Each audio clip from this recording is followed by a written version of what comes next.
Hello, everybody. Welcome, welcome one, welcome all to SketchUp Live. We're here back again on Friday, and what a great Friday we have in store for you today. My name's Matt. I'll be modeling today, and with me is my co-host Donovan. I'm Donovan. I'm going to be talking. And we love to have you talking, reading the comments, keeping up with the chatter, and relaying those to me. So that's great to have you here. Thank you. It's going to be a fun stream today. We're modeling a skyscraper, one of the tallest buildings in the world. I don't think it's top 10 anymore, but it was for a time. It used to be. Yeah, the tallest building in the entire world, which is quite a feat, from 2004 until it was dethroned by the Burj Khalifa in 2010. I'm talking, of course, of Taipei 101 in Taiwan's capital, Taipei. So if you've ever been there or seen it, drop a note in the chat. I'd be interested to hear that. I have never been to Taiwan, Taipei, nor Taipei 101. But it seems like a really... that you call it Taipei instantly tells me that you've never been to Taiwan. Why? What should I be calling it if I was in the know? Because it's actually Taipei with a B and not a P. Oh, Taipei. Why do we write it with a P then? Well, because when they first Romanized the Chinese language a couple hundred years ago, they did a terrible job of doing it. And so we have mispronounced Chinese words ever since, solely because that initial pinyin that they created was just awful. But yeah, it's Taipei. Wow, I'm glad I have you here. Oh my gosh. Okay, Taipei 101. Is 101 still 101? Yeah, still, yeah, you could. Okay.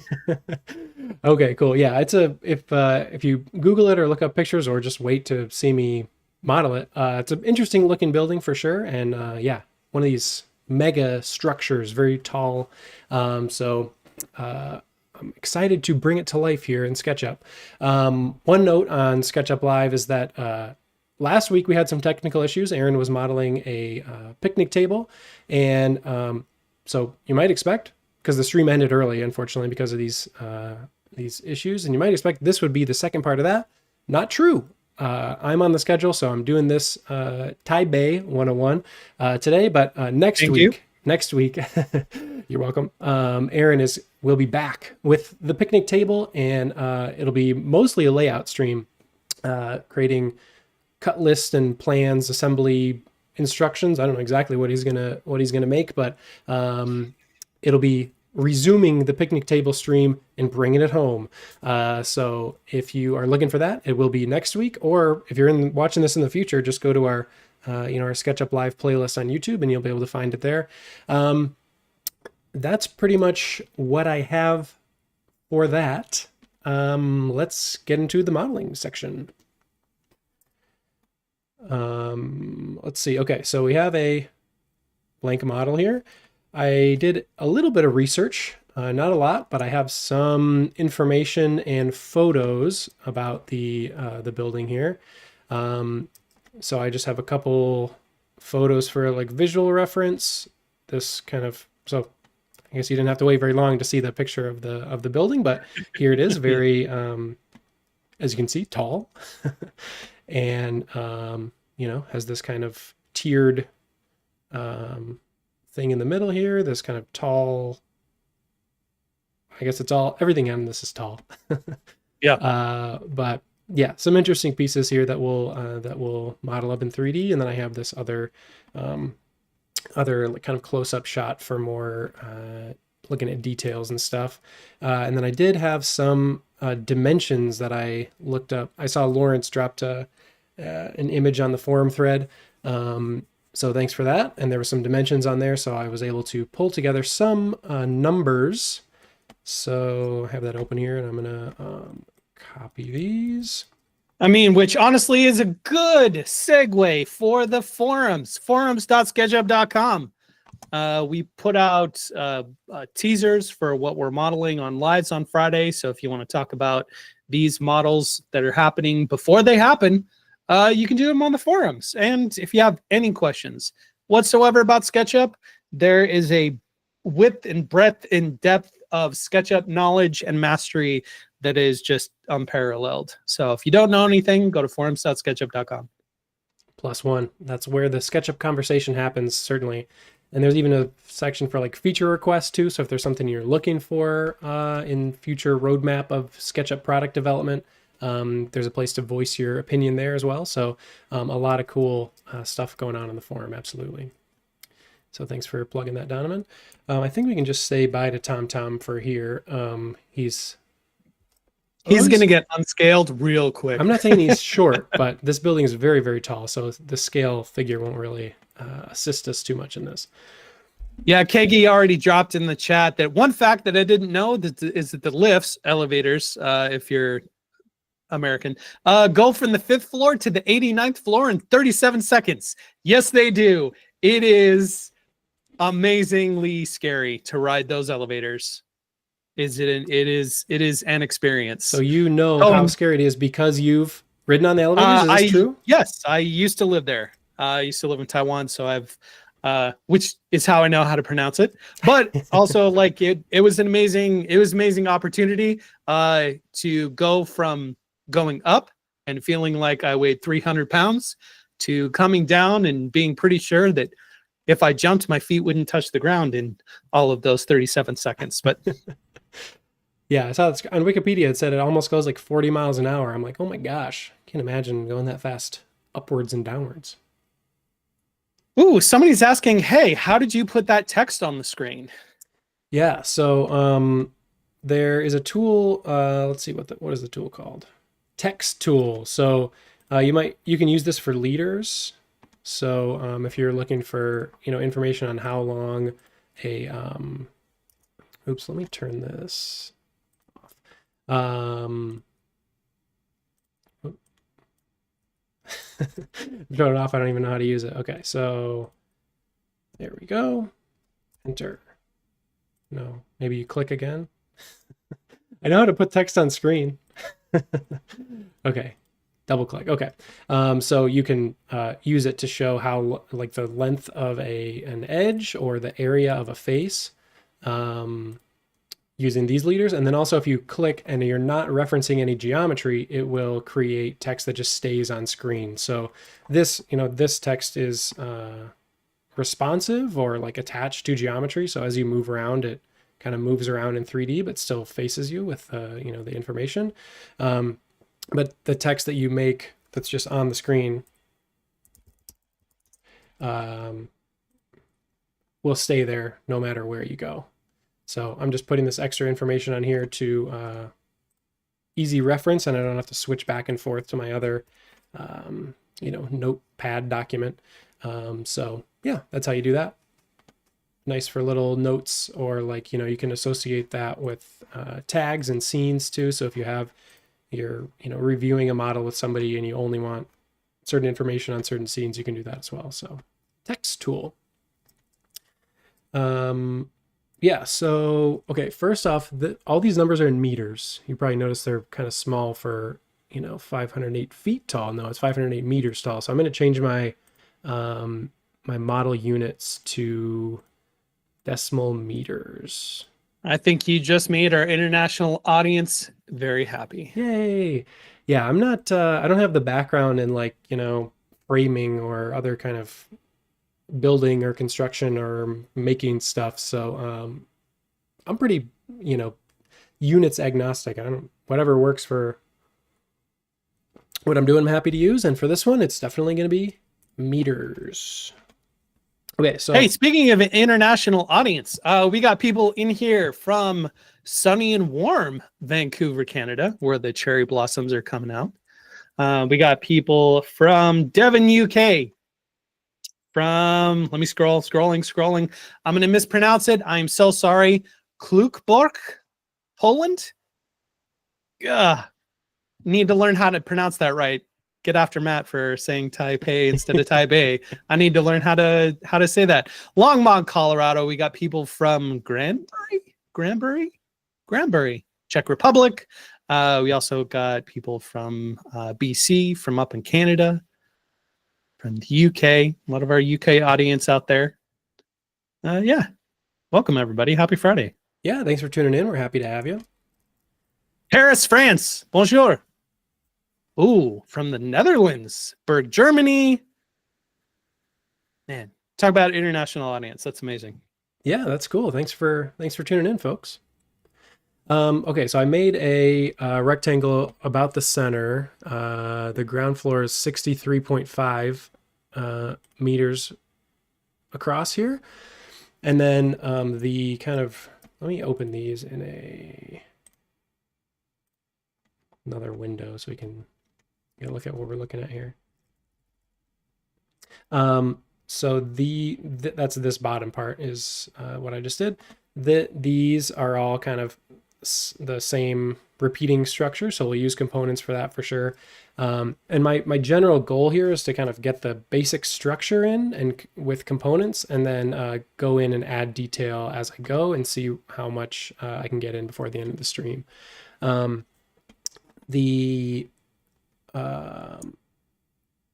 these numbers that I pulled were from that same graphic that Lawrence added to the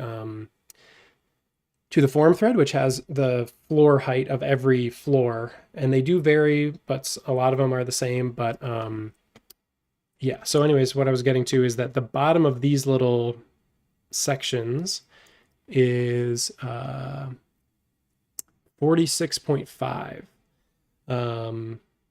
So I pulled this up 117.6 meters. That's that bottom part there. And then, so now I'm going to scale this around the center, and then I'll type in 46.5. Enter. No, 46.5 meters. Enter.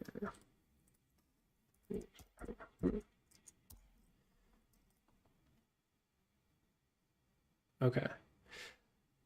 Sounds good. And for now, I'll just make this all a group. Okay. And then another rectangle, because the bottom of that will be the same. And then, oh, I guess how far up are these? Okay. So I know the floor height of the main part. I didn't write this down, but each floor in here is 4.2 meters. And there's 8 floors on each of these little sections.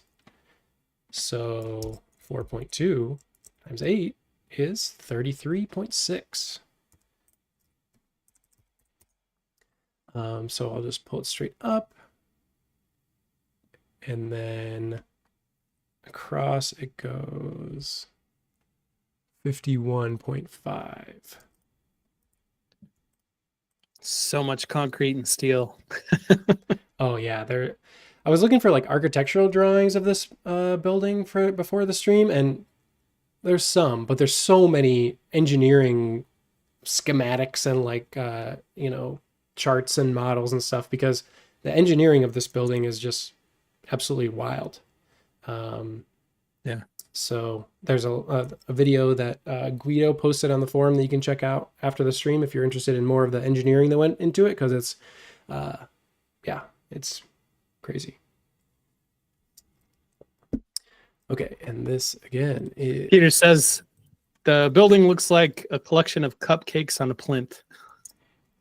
Ooh, yeah, that looks tasty. What kind of frosting would that be on the side of the cupcake? I hope it's not glass, because that would be a problem. Okay, I'm actually now thinking. So as I zoom into these, they have this kind of cutout in the corner. Maybe it's easier to see in the other picture. That it goes kind of like, I don't know, what do you call that? A sawtooth or something on the inside. And it might We can call it a sawtooth. a little bit easier. Technical terms here. Might be a little bit easier to do that before I scale it. So I'm going to try to do that.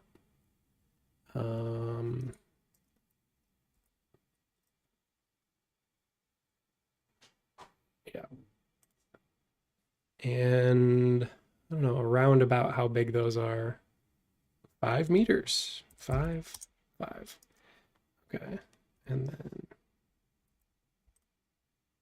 2.5. Oops.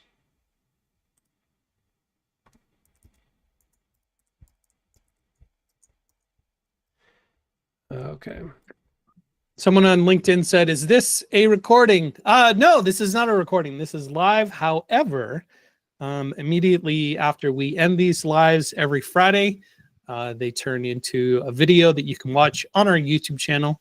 If there's something you missed or something you want to catch up on, go back and rewatch. You can watch it on youtube.com/@SketchUp.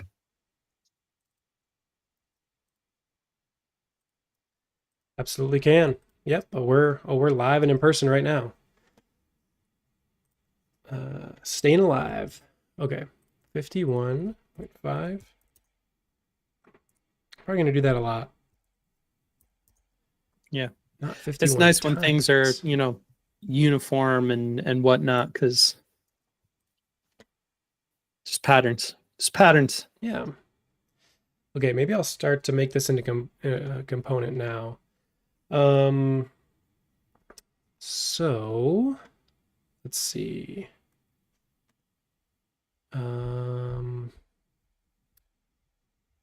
To make this into quarters, maybe like this. And then, so I just need this one chunk.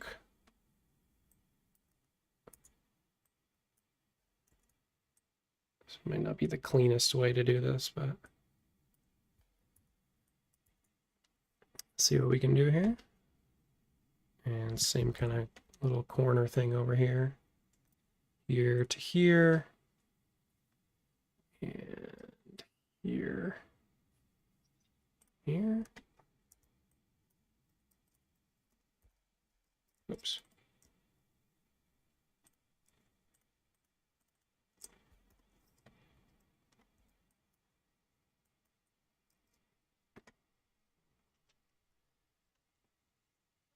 Okay.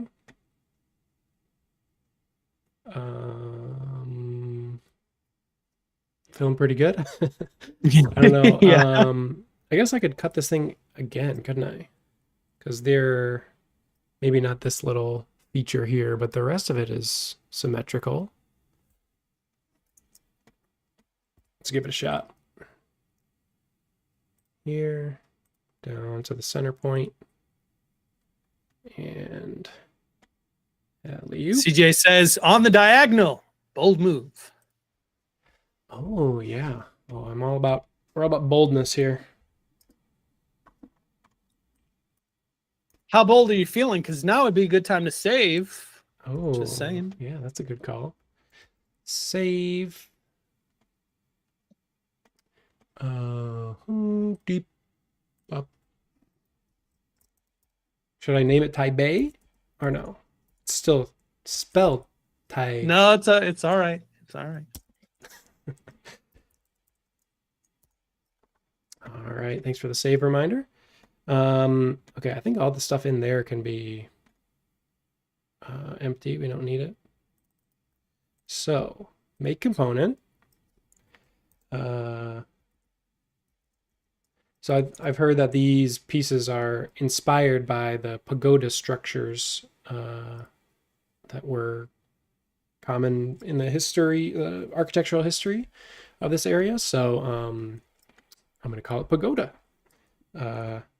Eighth, right? That's an eighth, yeah. And then let's rotate it.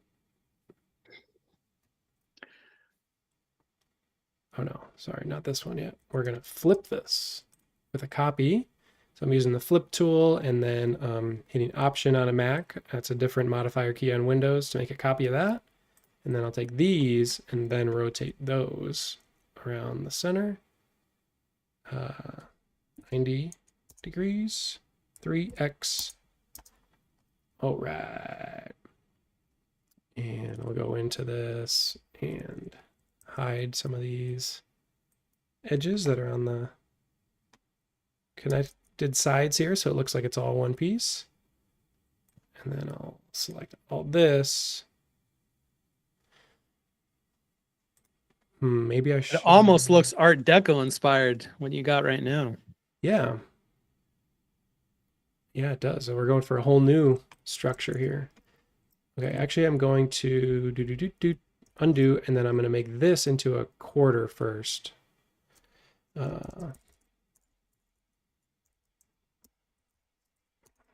Just in case there are pieces that only repeat 4 times.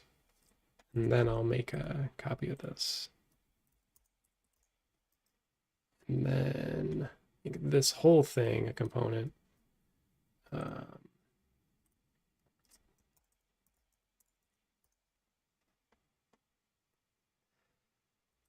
All right.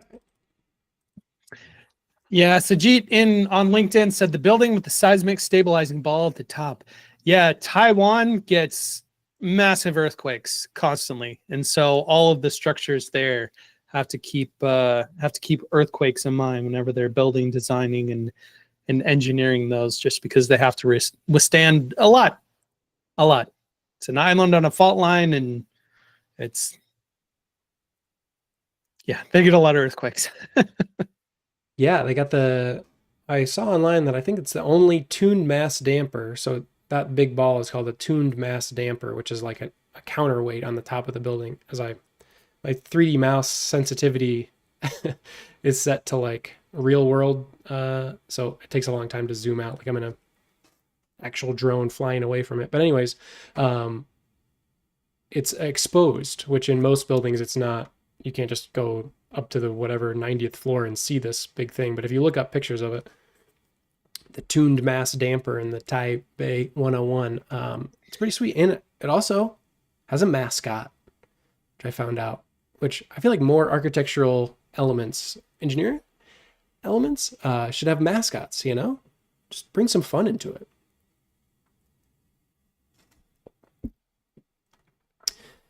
Okay, so that's some part of it here. So this is all components. That's nice. Actually, I'll go back to the bottom and make that a component now too. I did not know about the damper baby. Damper baby. Damper baby. Character often depicted with the sphere for a head of the popular tourist attraction, and has become a symbol of Taipei 101's building's earthquake-resistant features. Nice. See, I'm learning stuff too. Randy says you should put TomTom on the top. Oh, yeah. I saw that they recently opened it that you can go up, not to the very top of the tippy tip top, but you can go up to like the 101st floor, which is, I saw pictures from up there. I'm like, oh boy, I don't know if I want to do that because that looks very scary. So I'm going to do the same kind of situation here with this side. Might as well do the bottom too, as my drone slowly circles around. Very slowly. We're so used to Space Mice, you know, smooth orbital optimization on a dime. Now you just got to take it slow. Yeah, I can turn the sensitivity up, but then this sensitivity is way up too, and then you'd be probably C6, so save everybody from doing that. Piggy says you should have called that component the cupcake when naming. I should have. Man. Well, maybe I can change it later. Explode. Oops, I should have left that. Anyways, okay, this is the bottom quarter. Or maybe, since I'm using metric, I should have called it the 0.25, but what are you going to do? 90. Okay.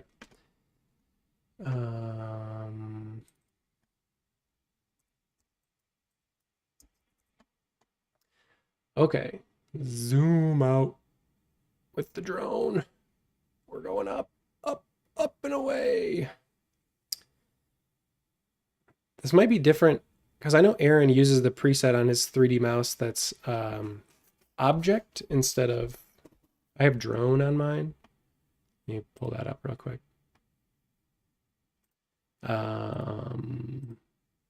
This motion model preset. So he might be able to move around this faster, or if you use a different kind of, well, let's give it a shot. Yeah, you can't. Okay, now I'm completely lost. I don't do that version. I do the drone, but I guess that means I have to move in real space, which makes me go like a drone really does. Oh, just imagine it. Drone shot of this building. Aaron says you can be great with the 3D mouse, or you can save without being reminded, but not both.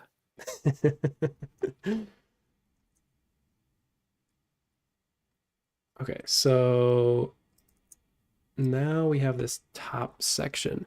This is where like the main observation deck is, up here on the 92nd floor or something.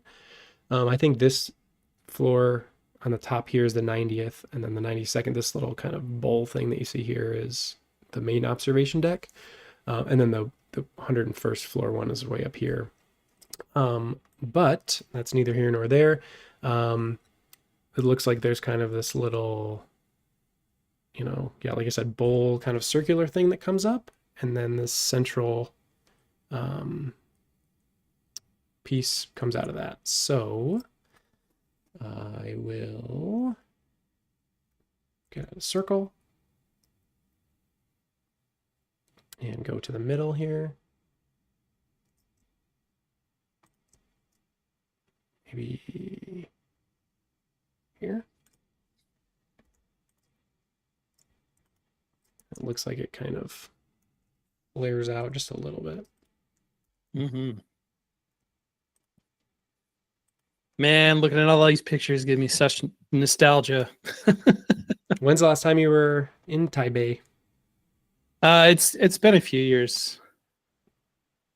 I've been meaning to take the family over there to share the culture that I used to be a part of, and Yeah, hasn't happened yet. Hoping it will soon.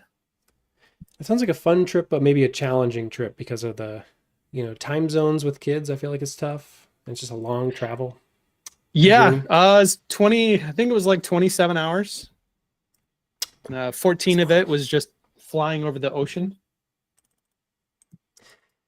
Because how I got there is it went from LAX to Hong Kong, and then from Hong Kong over to Taiwan. And you want to talk about the trippiest culture shock moment for me, because I'm from Montana, and I grew up in a little town, top of the mountains, like secluded from anything and anyone. And I knew absolutely nothing about Taiwan or Chinese culture or anything like that.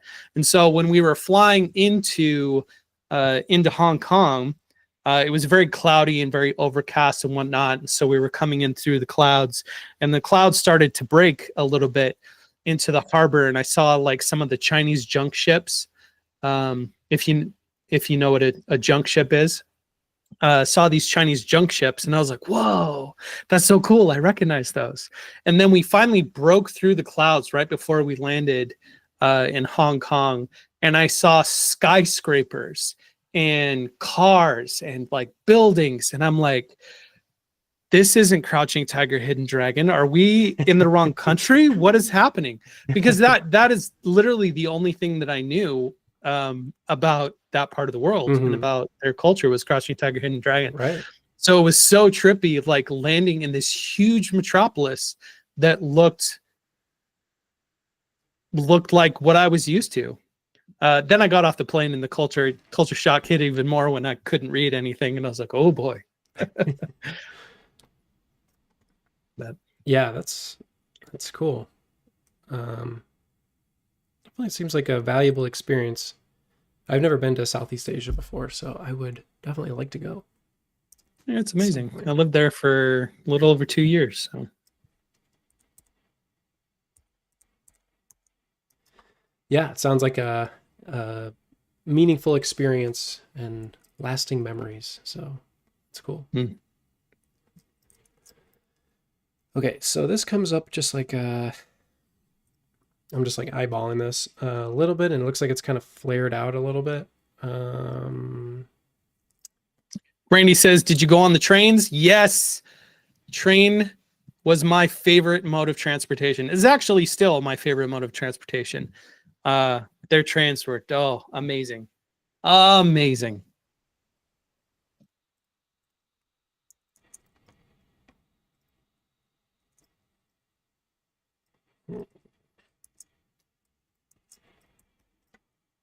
Ooh, Hank says scale the model down 10 times to navigate it faster. Oh yeah, could definitely do that. Kind of like And working then at scale. There's Randy, something about it. I'm like, just yeah, feel like I'm in the real world, you know? Randy says maybe create some scenes with the camera wide at the top floor, etc., in order to not have to waste time flying into them. Yeah, that's a good point. Maybe I'll do that. Scene. Um,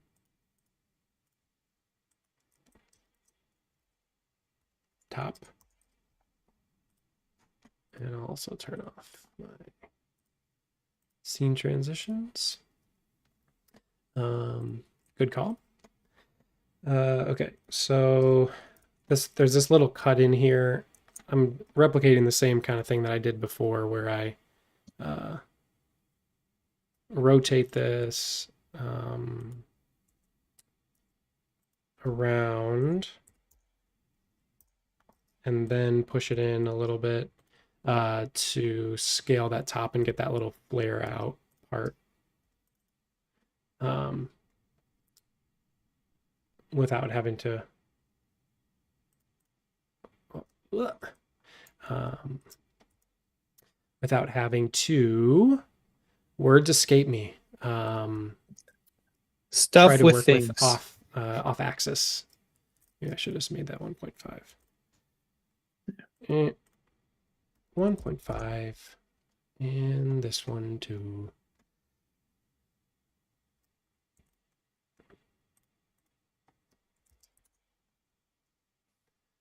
Spinning around the top.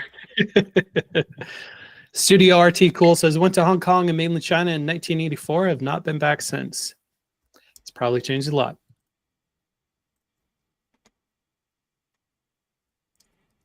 1986. Yeah, you see some of those, before and after pictures of like, I don't know, some city over there, and it was like, just marshy land, like, 30 years ago, and then now it you know, looks like this, and I'm like, yeah, crazy.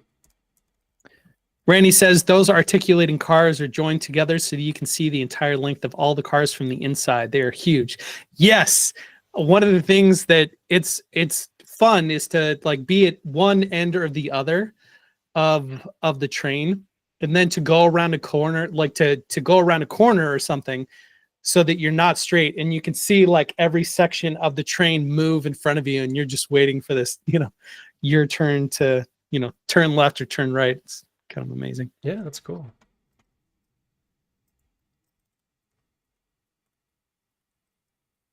Peter says moving to Montana soon. Oh, is there a reason that was in quotes? I'm just curious. What part of Montana? Let me know.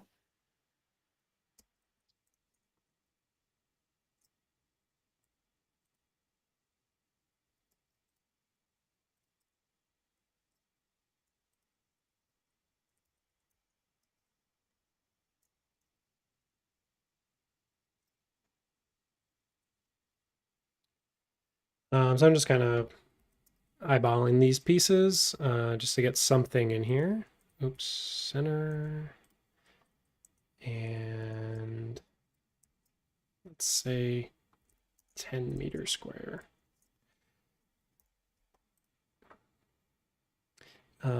This guide point that I put in was from the 90th floor to where the spire starts is 61.6. So trying to hit this with the top of this piece here, the 101st floor. So Hank is saying if you scale it down 100 times and then set the measurements to centimeters, the numbers stay the same. yes. It's hard to argue when you keep making sense.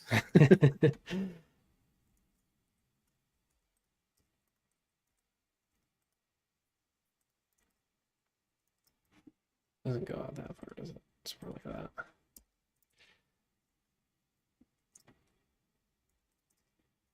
Here.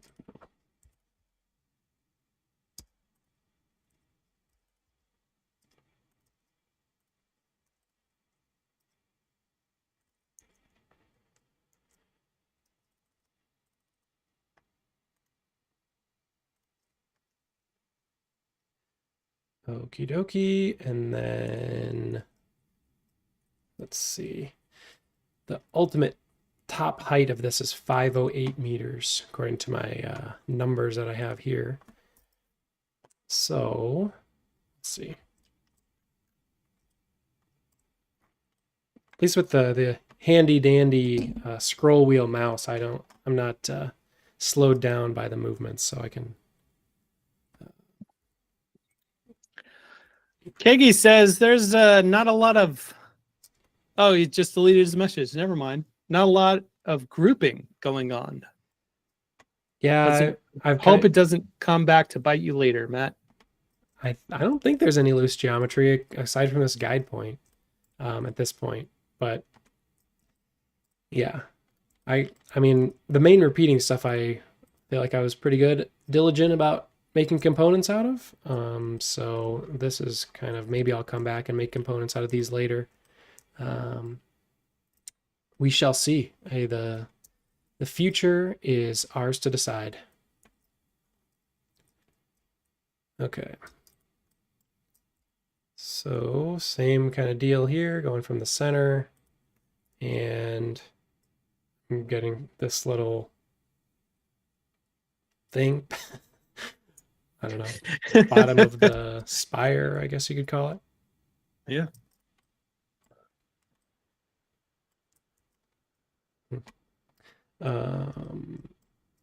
So let's see. How far up does that come? Not as tall as these little boys, which is 7.2, of course.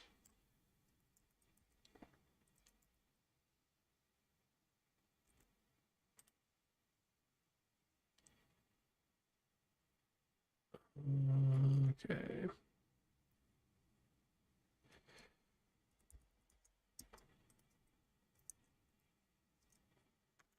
Do you get vertigo? Oh, big time. I actually had some vertigo today, not due to being on a high structure, but due to I'm getting over an ear infection. So it was like 2 hours before the stream started, and I was like, couldn't walk in a straight line, and I was like, oh boy, this doesn't bode well. But I'm better now. But yeah, I know I definitely have a fear of heights. I would be, if I came up to this 101st floor, which I think is like 480 meters above ground level, above sea level, I would be very scared. Although to come up here, you have to like hook your harness onto like a, like you're climbing one of those big utility poles or something. Like you have to like clip in. And I'm like, that's not for me. Randy says the poor guy that has to change the beacon light at the top. I know. Although honestly, they probably enjoy it. It's got to be such a trippy experience. It's like the people that climb cell towers here in the States. It's just straight climb. Yeah, you got to be a certain kind of person to do that, for sure.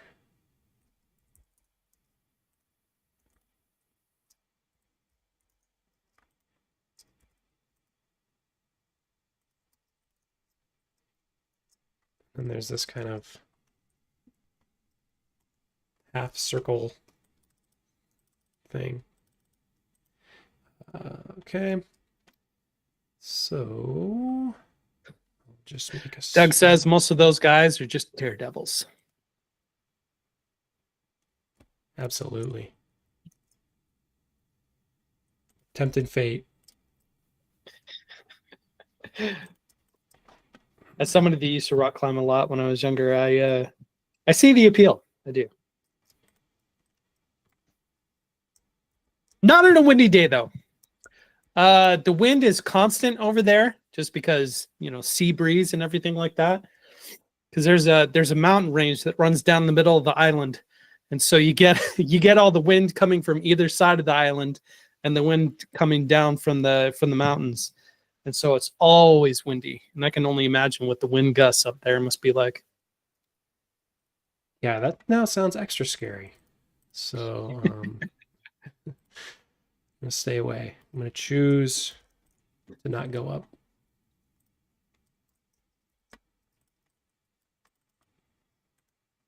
I take it then you haven't been to like the Glass Bridge on the Grand Canyon or Nope, I've not done that. didn't you and I say you and I, didn't you model that, the bridge a year and a half ago? Oh, today is my SketchUp birthday. Happy birthday. Yeah, 3 years at SketchUp today, April 18th. Okay, everybody in the chat, sing along. Happy work birthday to you. Work birthday. Happy work birthday. There needs to be like a to separate you. song that's specifically for like work anniversaries.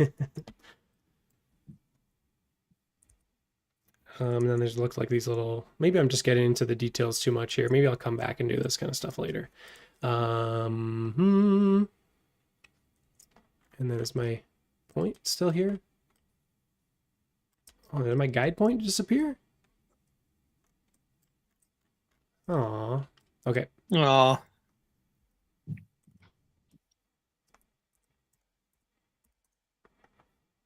I'm not saying that we should or ever will do this, but it would be fun to take a model like this and then to model the spaceship from Independence Day. Well, that's just like a big disc, isn't it? Well, yeah. Yeah. Got a little character to it, but okay, I'm gonna make combining one over here models real quick.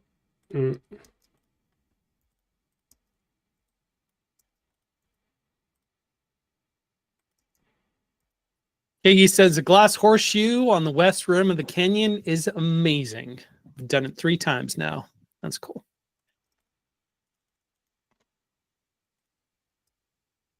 I'm actually moving up that direction in a couple months, and so I'm sure my family and I'll have an opportunity to go out and do that.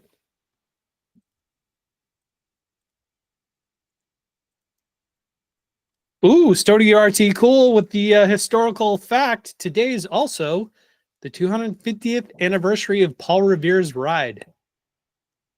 Oh, nice. Bringing the history in. Here's our Independence Day. There it is. Yep. Yeah, that's cool. And today's Good Friday too, right? Yeah.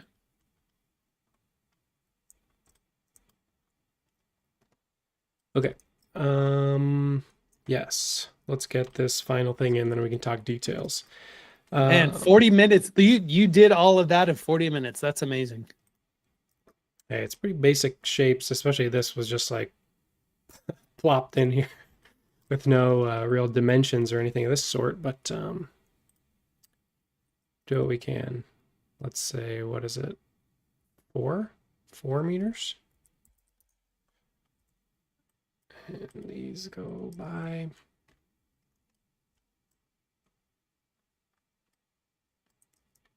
Does that guide point just keep like disappearing and reappearing? Am I just going crazy?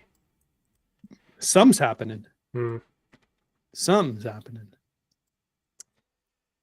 Well, anyways, it goes up a while and then kind of scales down like this. And then it's not really clear what's going on at the top here. Is it just a circle? Looks like an egg, Easter egg. Yeah, there's a lot of I'm not entirely sure. I'd have to look it up, but there's a lot of religious and cultural historic symbolism that they put into their buildings there. And I'm thinking that might be one. I'm going to look that up and find out. For now, I'll just move this up here. No, not like that. And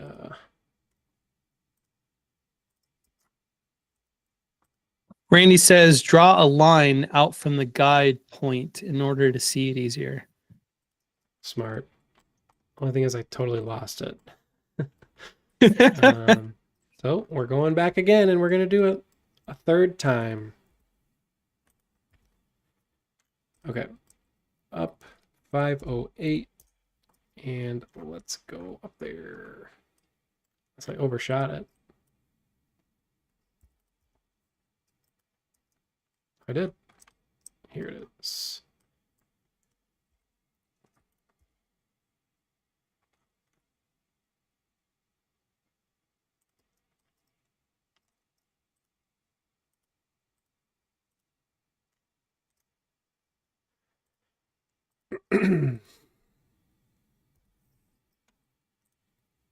Okay.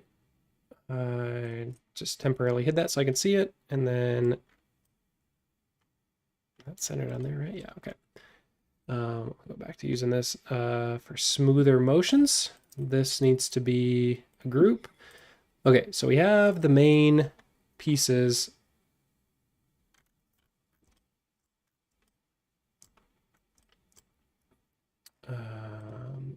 One moment, please. Scenes. Hank says, why stop making the quarter components? Good question. I just wanted to get everything in there first, and then do the details. So, yeah, I guess now would be a good time to go back and make these quarters. This, I don't really feel the need to. I mean, most of the details that I feel like I'll be putting in, there's definitely some on here. These, there's this repeating thing on the corners of every step of this that's like, I don't know, kind of looks like an elephant or something, or maybe it's just a kind of abstract shape, but is there and then repeated up here, and then this kind of, now this looks like an elephant. Everything looks like an elephant to me. But whatever this is also repeated up here, so maybe we could just use the same component and just scale it down. But there's not, other than that, there's not really too many repeating things. Maybe up here. You got something for me? Yeah, I was just about to say, you're talking about those little flourishes. Mm-hmm. So in the design of the Taipei 101, they drew a lot of inspiration from both the pagoda, but also bamboo and bamboo trees. And so the flourishes are to incorporate elements of nature to reflect bamboo. Cool. Yeah, I could see that. The the little sections of bamboo where they grow in the Mhm. yeah. And doesn't bamboo, like, I don't know how much this building sways, but bamboo is strong and doesn't break under wind pressure or anything. So that's No, it's amazing. They reinforcement. build so much out of bamboo over there. Probably not too much in this building is bamboo. No. But Not the buildings, but all of the scaffolding around the buildings whenever they build them it's all bamboo. mm-hmm. That's cool. Okay. So yeah, let's see. Yeah, I can go in and quarter these things. What's the easiest way to do that? Let's see. Kiki says, Matt, no matter how you're doing it, it's looking pretty cool. Oh, well, thanks. I could just straight up draw lines. I guess that's pretty much what the whole thing that I'm doing is drawing lines, but I could just go like this to cut it in a quarter. And then inference the center here. Down, across, over this way. And then on the bottom too. Alley-oop.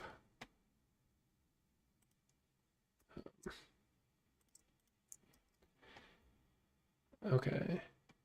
And then just say, well, let's see if I can get this all in one. Whoa. I'm going to go to lasso select and like this. And then left to right so that I get the dotted line, meaning anything I intersect or that crosses over my selection will be selected. And so hopefully I got everything I need. Delete, and then I think I have my quarter. If I can stop losing my, you can tell I have vertigo. I'm spinning around like I do. Okay. So actually, Lauren says, make it a group and use solid tools? Question mark. Yep. Could definitely do that with just like a L-shaped cutter or something. I went the line route, but I'll make this a component, and this will be, I think this is 92nd floor, so 92 quarter, or it starts at the 92nd floor, I should say. And then spin around here.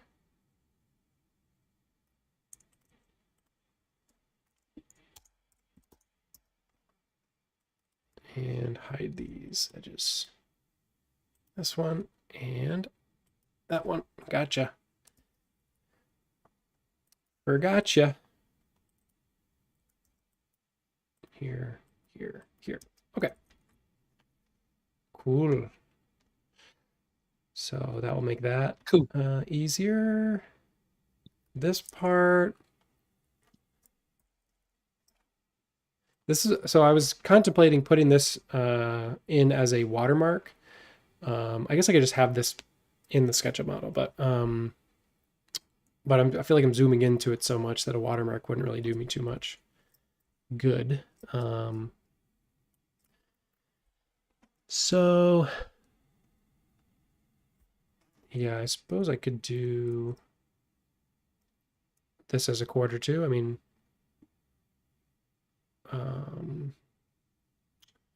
this could be a follow me thing.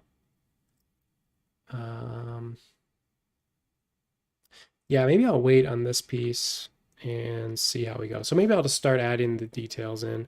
I don't blame you. Okay, so I'm gonna start bottom up. Let's open up this one too.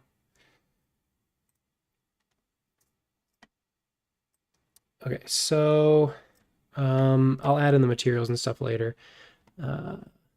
This part, obviously this big circular thing which I saw, is supposed to represent a coin, because this is like where the stock exchange is in this building. So this circular part obviously is a very identifiable piece of the structure. So we'll add that part in. And it looks like these two, it kind of like flattens out. Well, maybe not. Maybe it does just continue that. Where am I at here? I was thinking maybe this is like, you know, kind of flattened.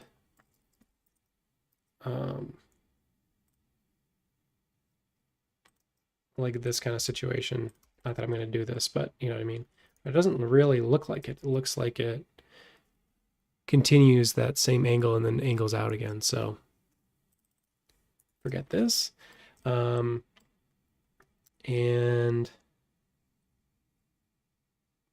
yeah, let's get into it. Okay. So it seems like it centers in between the two. So pretty much right there. And green. And how big is it? Like a third of it, maybe? Maybe just under a third? Yeah. Does it portray a crypto coin? No. It's a traditional Chinese coin. It's got the square hole in the middle, if I'm not mistaken.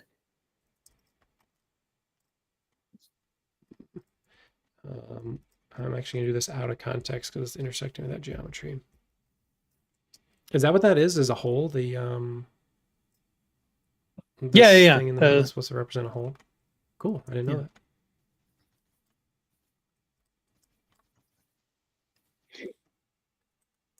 Yeah, historically they featured a square hole in the center for several reasons, including practicality and symbolism.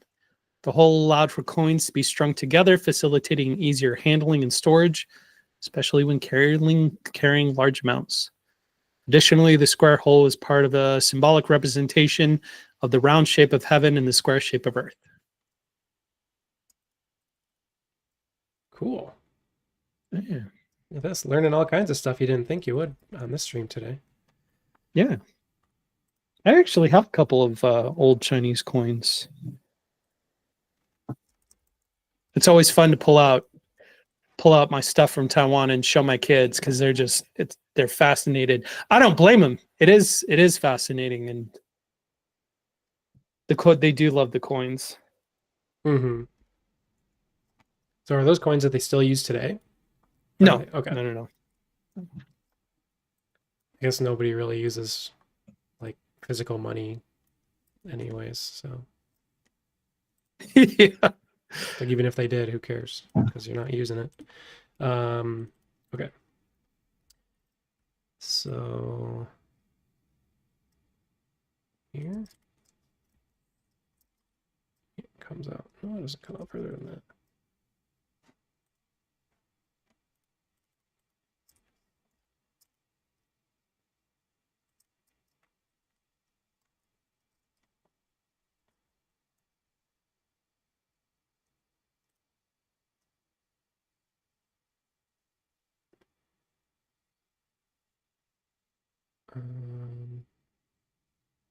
Five.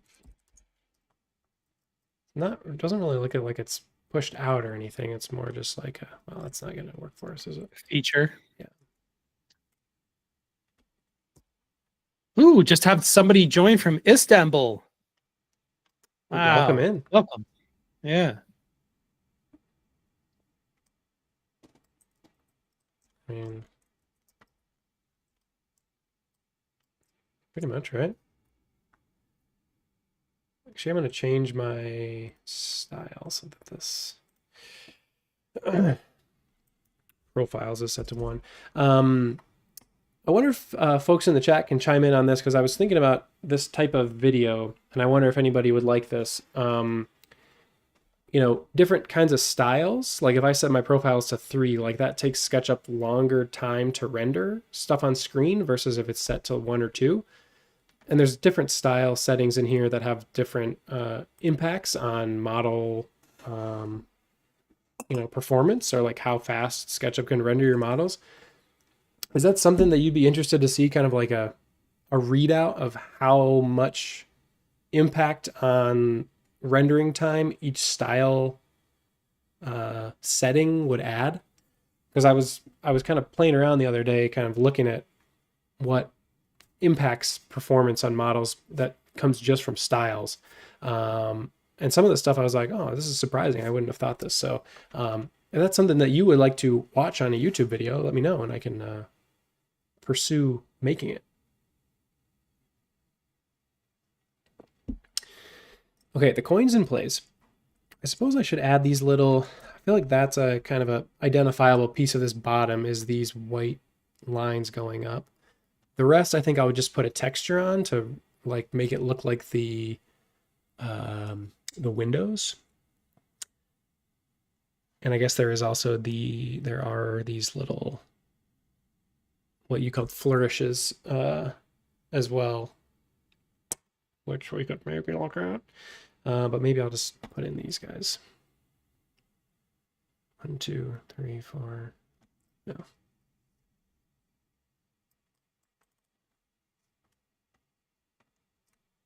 Excuse me. Let's see. Keggy says, yes, Matt, that would be cool. Hank says, I would be interested. Randy says, I'd definitely like to see that. Colin says, with the new graphics engine, profiles no longer take much time. Ambient occlusion is more expensive these days. More expensive? Like expensive to your processor or your graphics card, okay. I think. Yeah. And that's the kind of thing I want to show, is like, maybe in the past profiles were a thing that you didn't want to, change too much, but now it's like they don't really matter versus other settings. And especially, I think ambient occlusion is a interesting case because it depends on how many pixels are on your screen. And since I have like a 5K monitor, ambient occlusion really slows stuff down on my computer a lot because, oh, depending on what the resolution is set, I could set it lower and then it would be faster. But the full resolution is a little bit more impacted versus if you have like a 1080p screen or something. So cool, good to hear. There's some people would be interested to see something like that. So thanks for the validation or the. I don't really know what I'm doing here. I'm just trying to make a, because this is not straight up and down, so it's a little more to be more careful with this. Oops. Then just straight up drawing rectangles, which I think these will literally just be rectangles because I'm not trying to add too much here, but okay. So 1, 2, 3, 4, 5. I'm going to move it, and I'm going to move it. It's going to want to snap to the blue, but we want to get right there, parallel. Well, not parallel to the edge, right? We want it maybe more like this. Yeah. Randy says ambient occlusion with shadows on seems to be very expensive too. Yes. Yeah, shadows are, as of now, like Colin said, stuff changes, but shadows take a long time to process for sure.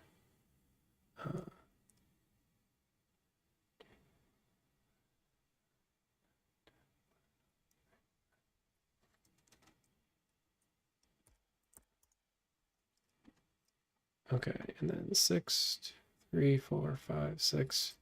This one, we say, we don't need you. This one,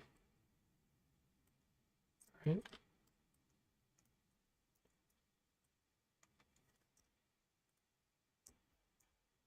Oops.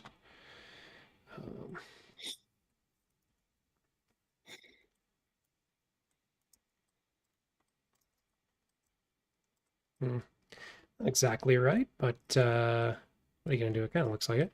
Yeah, it's still, it looks good. Looks close enough. Yeah. Okay, let's see what we can do with these little elements. Sure, there's a name for them in architecture. I am not an architect. So I don't know what the name of this is, but there you have it. Maybe I'll just draw this on the ground and then, you know what? I'm lazy, so I'm just going to trace it. Screenshot.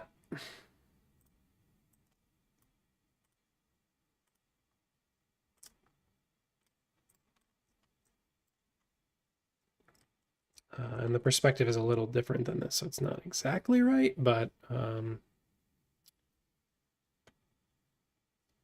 don't care. So there you have it.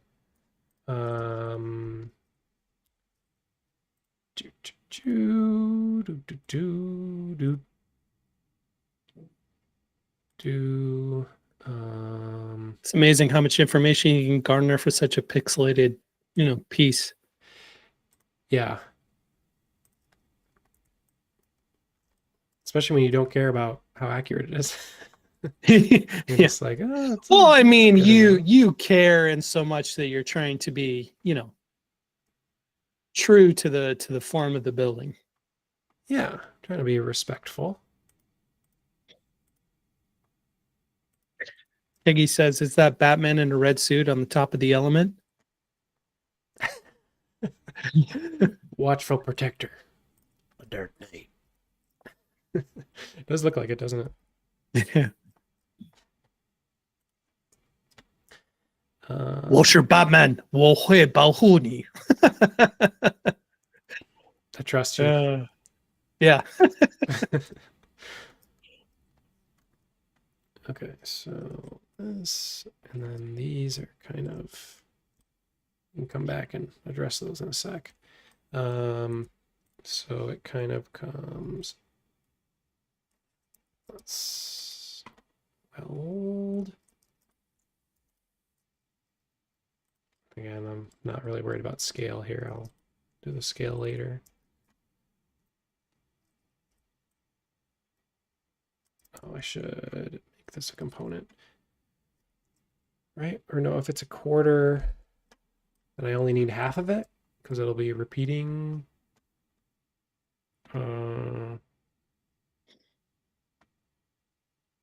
Right? Yeah. Yeah.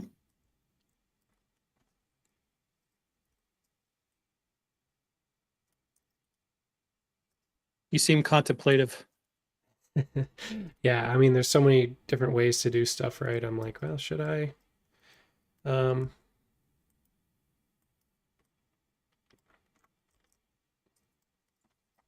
should I try hard? Is what I'm thinking. Or no, I'm just kind of thinking through what I'm going to do. But anyways, let's see. So this gets pushed down a little bit.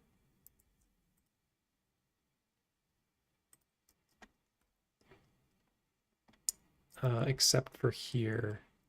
So this is like this.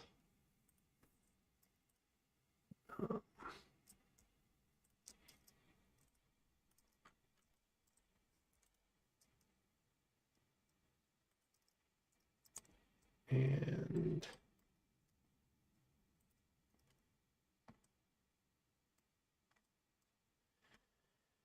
um,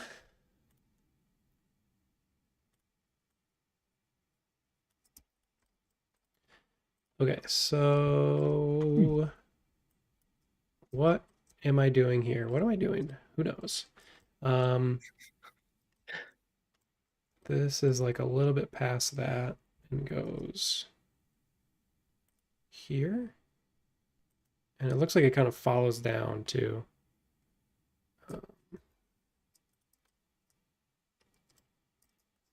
So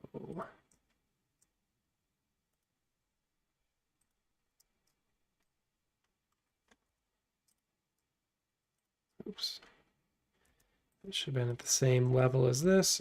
And this one's coming down same amount. And across and down. Okay. I will just do a little follow me thing for this. So let's see. Looping around. I haven't been using my 3D mouse. But I should, so I will. I'm going to use a pi for this. See if I can figure out how to do it correctly. Red. And not kind of like that, but smaller. And I'm going to actually make this three-sided. No. Pi. Right. Three sides. And it's just like a little bit. Okay, so it looks like it went the other way. I don't often use the pi, but I'm trying to see if I can do this in a way that's different than what I normally would.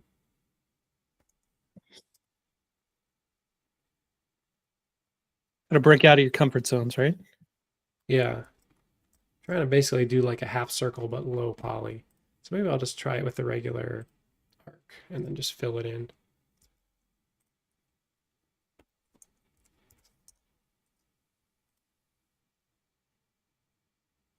Maybe we'll do 4. And here.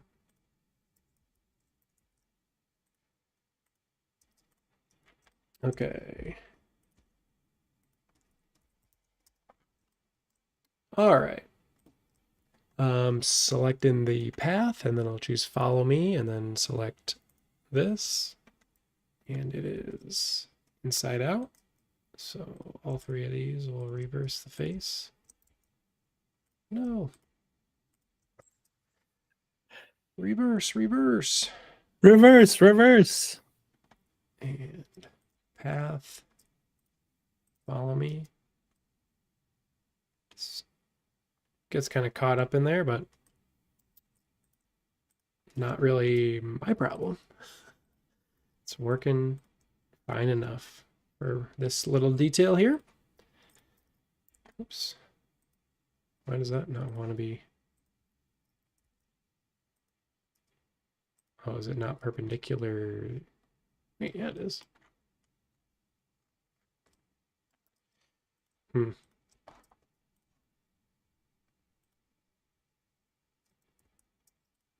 This is strange. Weld.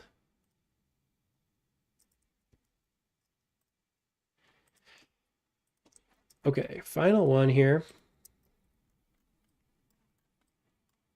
And this face got softened weirdly.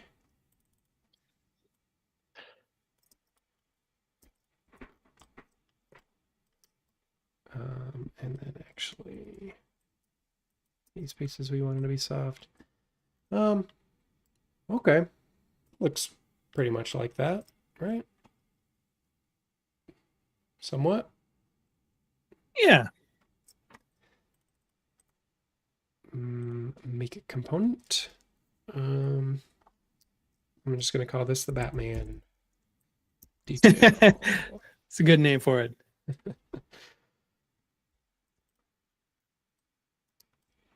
Okay, and here, scale it way down, and cut it. Come into this quarter and paste in place. And let's see if I can zoom out to try to get the scale better. It's like 1/3 of the circle, about. Maybe a little bit less than that.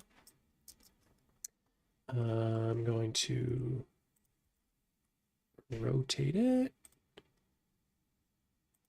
and rotate it again. I guess it's probably 45 from the corner, right? 45. Yeah.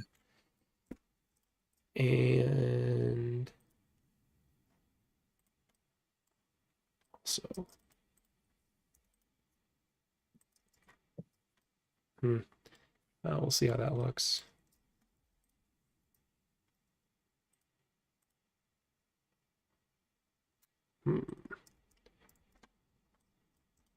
What do you think? You like it? Don't like it? I'll see once I back out of this and see how it repeats. Let's move this over so I can see where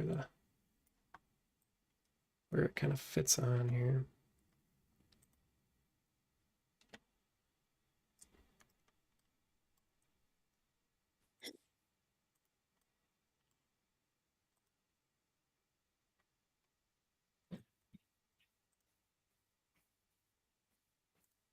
It's kind of there, but a little bit up.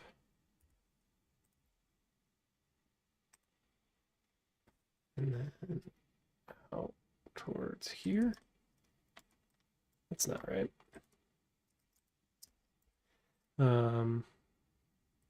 This is, if you want a glimpse into me using SketchUp offline, not on the stream, this is what it is. Just like making the tiniest adjustments that probably don't matter, but I'm just like, it's like, come on, scoot it, scoot. And I guess it should be right on the corner if it's gonna attach to the other one. So like here. Yeah. I guess the great thing about modeling is that you can get the general shape in a quick amount of time and then spend as much time in the detailed weeds as you want to. True. I'm gonna flip this. Ooh, but I want to flip this to, so I'll actually make this a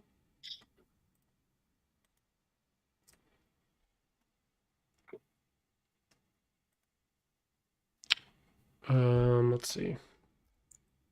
Yeah, I'll just move it this way. Flip it. And flip it again. No, flip it over the green. No.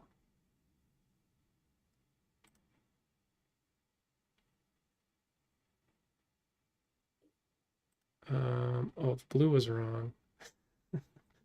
Oh boy. I feel like there should be an easy way to just get this along.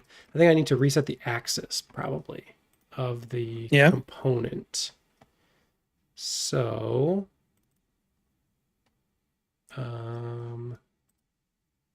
Component, rest of model, and then axis.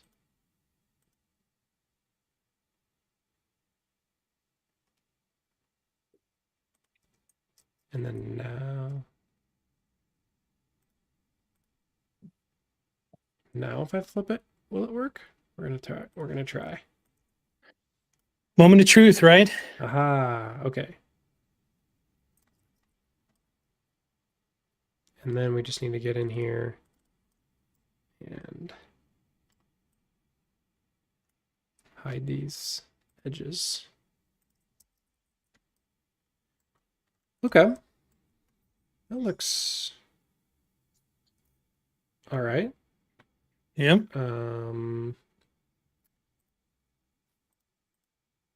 We're talking about ambient occlusion earlier. That does kind of Oh, Colin says, would welding those two edges have given a smoother corner?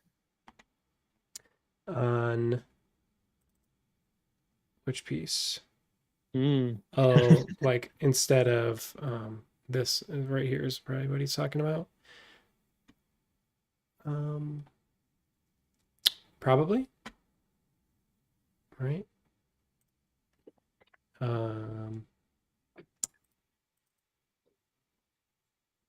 But hey, what are you gonna do?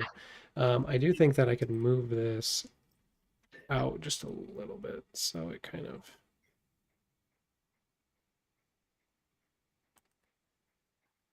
Iggy says, where's the Batman? Oops, I need to move the other one too. Or actually, let me just fix this real quick, and then I'll get the Batman guy in there.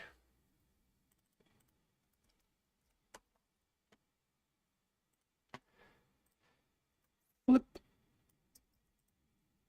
And unflip. And move him this way. So it's okay if they overlap, but it'd be good if it was connected to the building.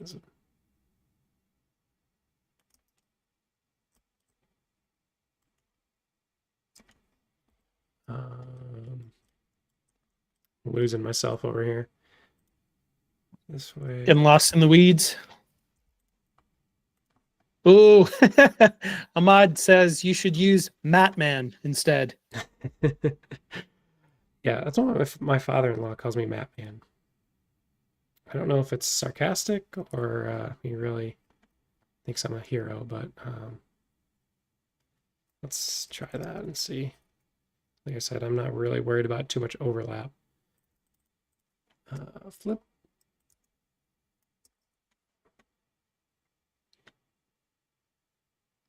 Yeah.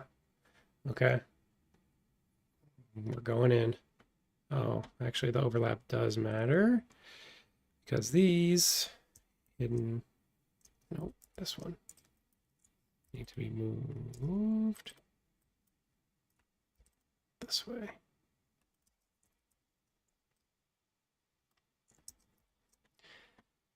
And we, it looks like there's only a Batman on that corner. Oh, there is one here, but he's kind of small. So it should be in each one.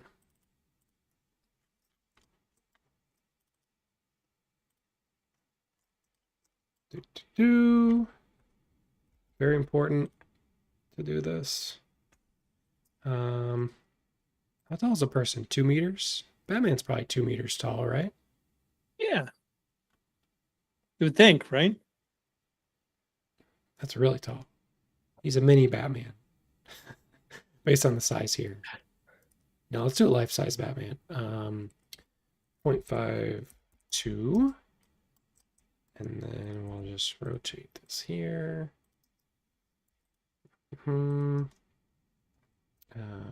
Okay.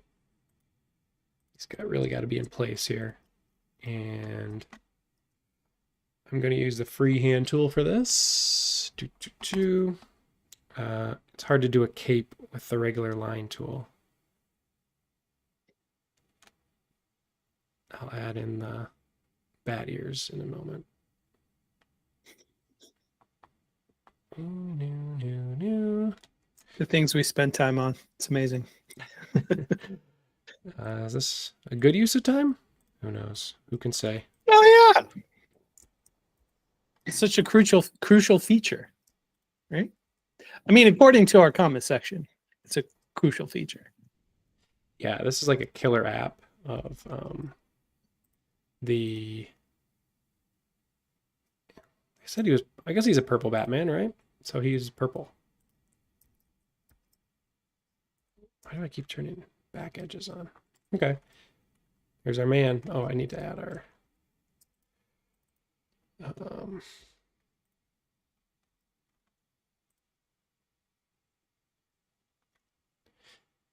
doo, doo,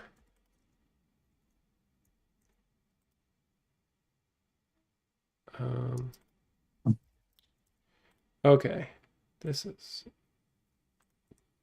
just a little detour. And, oops. We are back in business. Oops. This one, bye-bye. Okay, Purple Batman is there watching over.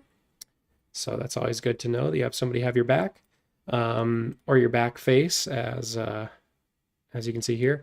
Okay, we have 40 minutes left. Let's add some details on this. So when we go up here, you can see that there's kind of this, it's the same on both sides, so that's why I did it 1/8, but there's this arched kind of looking thing here, which cuts back in, and the same same one of those little corner details. So I'll go in and pull that out first.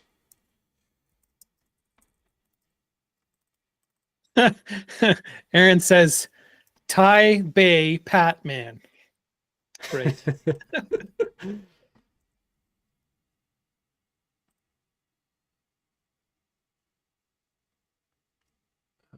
Sweet.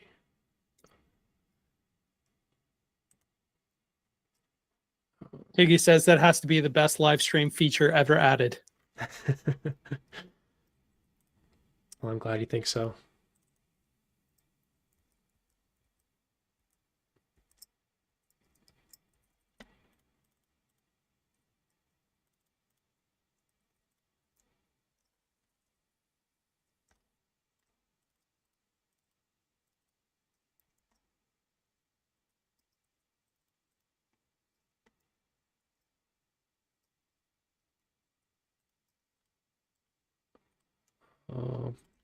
The way this was flipped, it got turned weird. So maybe I'll actually make this one unique and then reset the axes.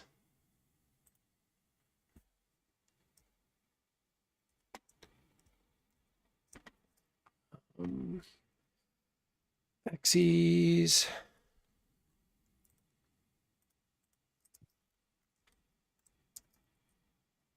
Yes. This way. Rotate. So I'm just getting this in place again. Same deal as last time. But hopefully we'll see it repeat across more components and it'll be all worth it.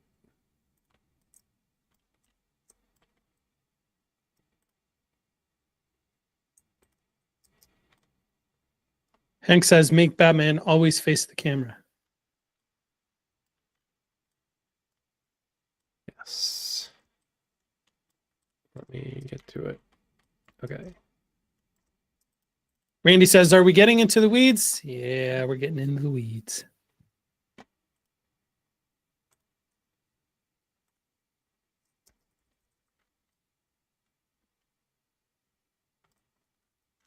All right, great.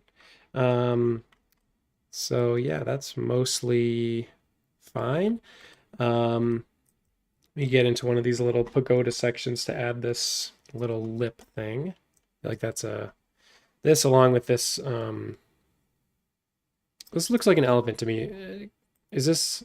Does anybody in the chat know, or do you know, Donovan? Is this supposed to be an elephant, or is this supposed to be a key or something, or? That I don't know. I'd have to look that up. Anyways, I'm going to call it an elephant for now, until proven otherwise. But let's see. Okay, so when I go into one of the quarters, get rid of this. And I'm going to draw parallel to this line. It goes a little bit higher than that thing. And then just come over to the middle. This.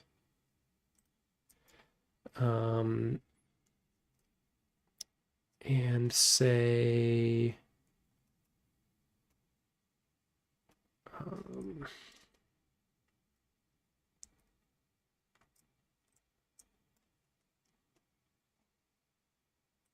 arc goes like from here to maybe here.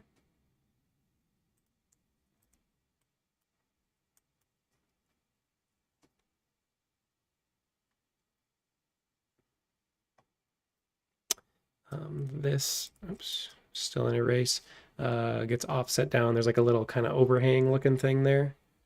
So I'll bring it down a little bit. Now I actually need to connect these here and on the other side. Is that too much of an overhang? Maybe not. Okay. Looks like it actually has a kind of a double little thing. So I don't, just basic searching on the internet, it doesn't look like it's supposed to be inspired by an elephant. Okay. I'm trying to find out what it's supposed to, like, what the inspiration for it is.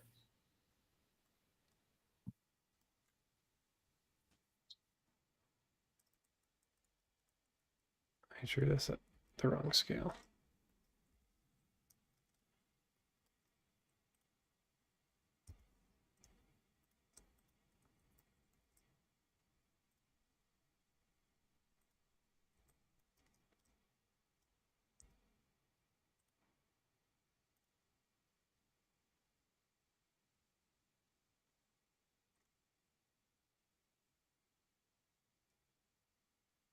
Make sure I get this on face inference, this blue diamond, so that I make sure I'm drawing on the face. And then now, so the offset didn't really do what I wanted it to, so I wonder if I just straight up move this top piece, that would do it. Or like make a copy of it. Looks like it is, as long as I'm moving it along this edge. So I'll do that again. And do the little push-pull for that little lip thing there.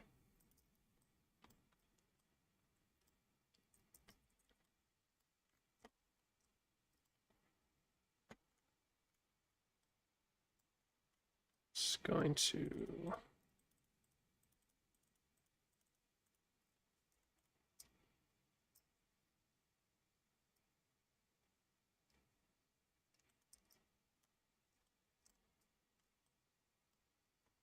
and then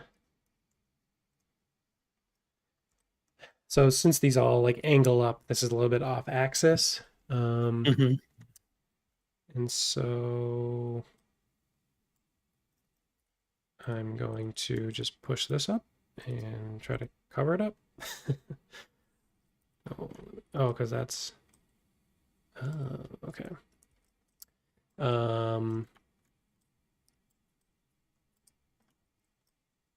Probably break everything to just move this down, wouldn't it? Or to move this down. Thinking I could move this point down to The whole thing, or just like a part of it? just this little edge right here to see if it will connect and not blow everything up.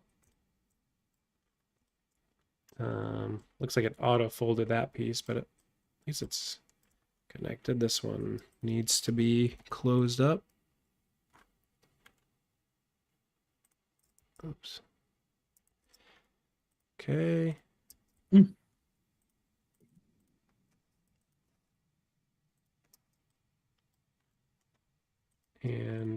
Oops. Just gonna reverse this, like behind my own head in the stream, probably there. Whoopsies. Reverse and hide that. Okay. And then right here, it's small, but there is just like a little arc thing that comes across. And so I'm just going to do it like this. Delete these, push this, and move this. Oh boy, this is really hacked together, but oops. Oh, that was not in context. Cut, paste in place. Okay, fine.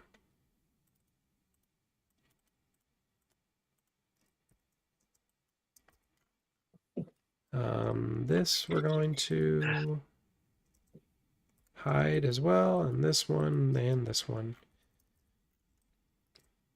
Okay. Hmm.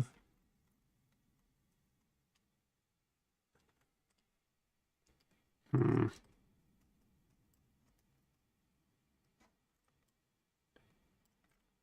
proportion's not exactly right, but you kind of get the idea. You get the close enough. Yeah, right? Right. That's what I'm going for. Close enough. All right, let's get this. Sometimes with these streams, it's all we can ask. It's just close enough. Especially with me at the helm. I'm like, if I can just get something to get a thumbnail out of by the end of the stream, I'm happy. It doesn't need to be production ready or, actually look good. It's good if you look at it from far away. That's really what I'm interested in. For this particular use case, this can all be destroyed. Okay. And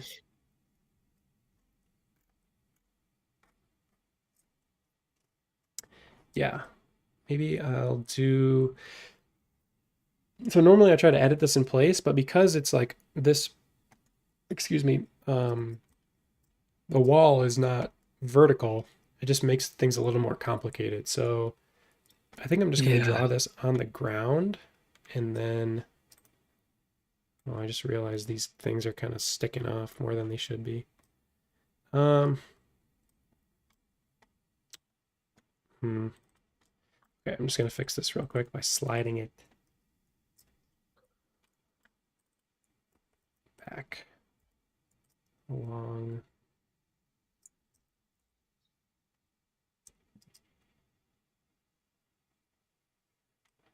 Let's see.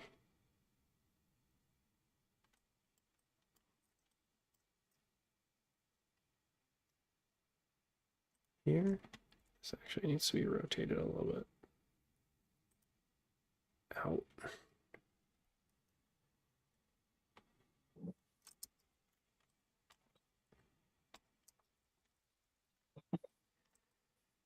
Okay, whatever, a little better. Yeah, so the so-called Hank says you're pieces. doing such a great job in a short amount of time, Matt. Appreciate you saying so. Kind words keep me going. Okay, so again, scale I'm not going to be too worried about here.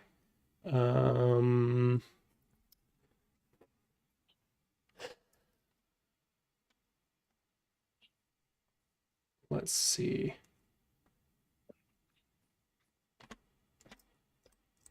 Okay.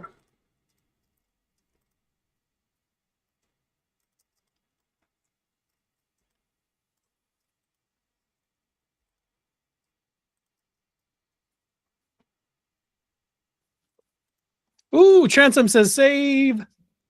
Good call. I will do that right now. Very good.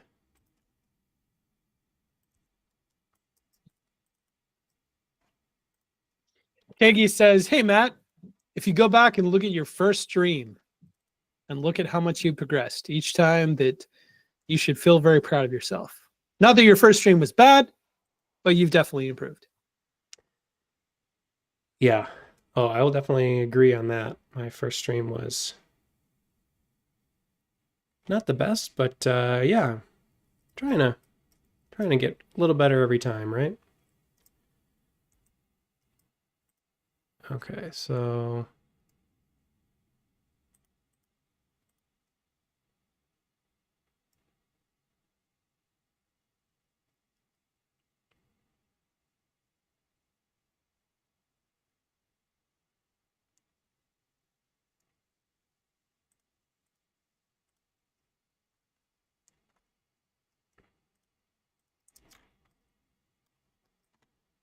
I don't know what these little extra lines were for. That's this outline of this, what I was trying to get here. And then the so-called head of the elephant. Maybe I should not have hidden that. Okay. Um,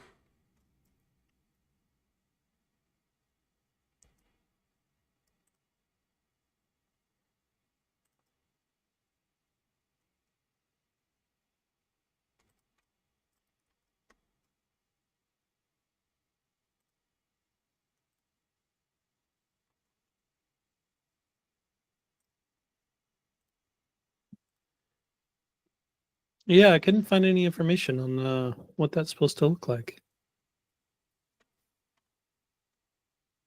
who knows? Who knows? Well, I'm sure somebody knows. Hopefully somebody's keeping track of that.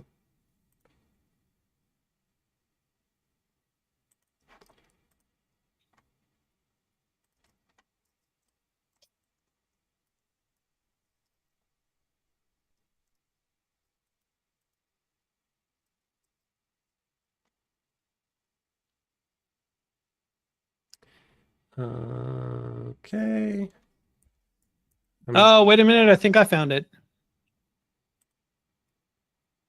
So the curled figures are an ancient symbol associated with heavenly clouds, protection, and fulfillment, which are also incorporated into the design of the building. Hmm.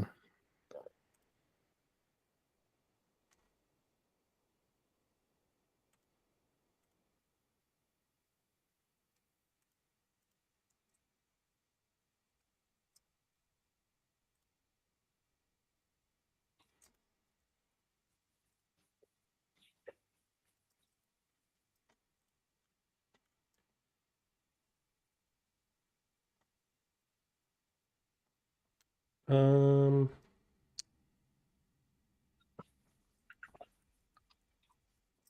how about no?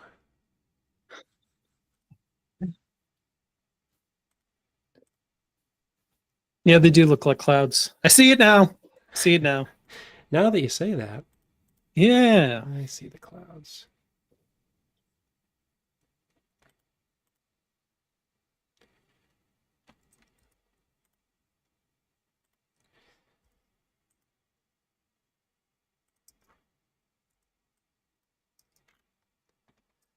Okay. And actually, maybe I'll put the circle in after I do this. This one, and this one.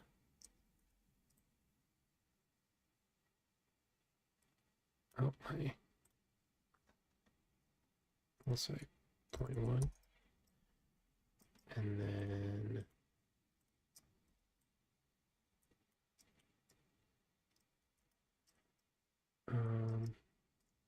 this, I'm selecting these pieces to make this little pushed out part. Nice. And then connect this just so I can give it some dimension. Kiggy says weld it first. Probably would have been smart. I'll weld it before I before I push pull it. And just connect this little guy here. Not like that, but like this.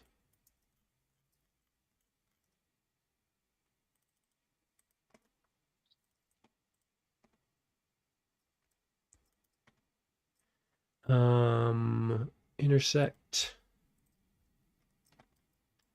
Something's not connected. Right here.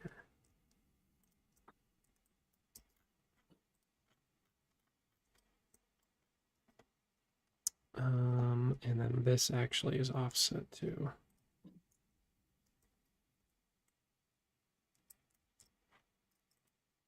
This, not that. Offset. One. And this little piece here. So yeah, the whole goal here is just to get one big chunk that I can push pull at once, like that. And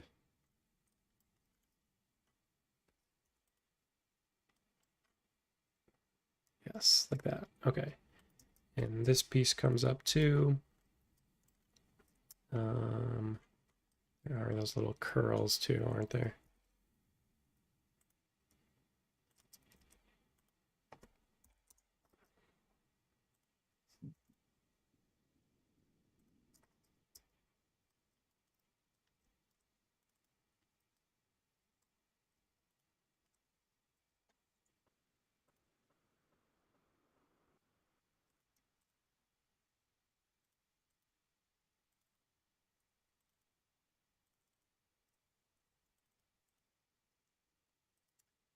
Yeah.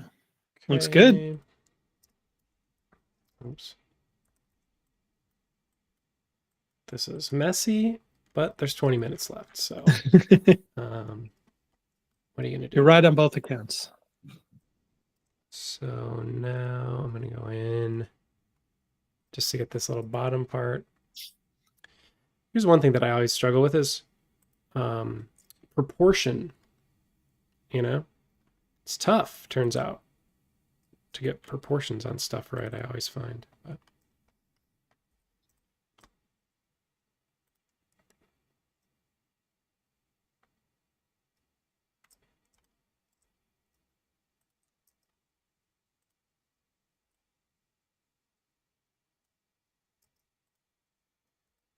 two and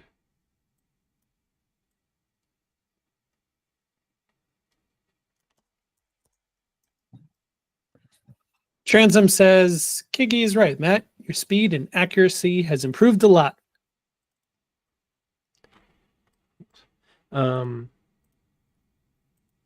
Appreciate it, guys.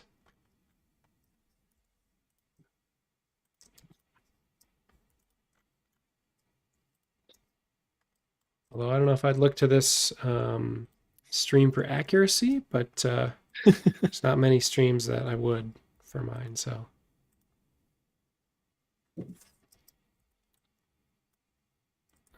Actually, yeah.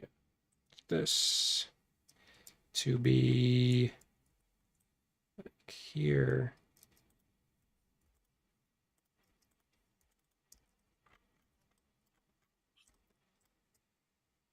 And that's out of proportion, but we don't have another option.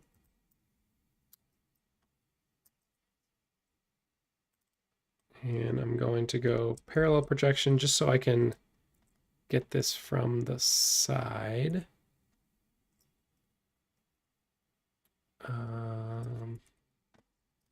This side, right? Yeah. Just going to select these only and hide them so that looks seamless.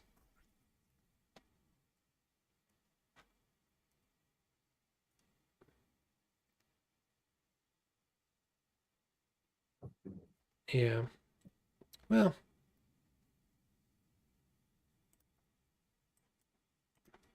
make component.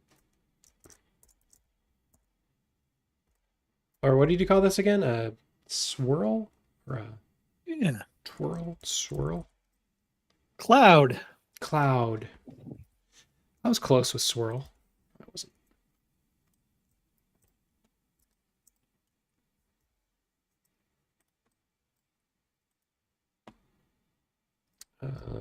Okay.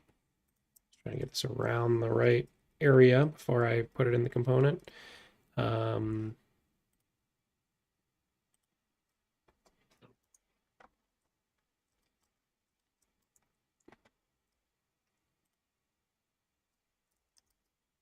Oops. Just rotating this about in place. Oh, I guess these are, it doesn't matter. I can move this, scale it down. This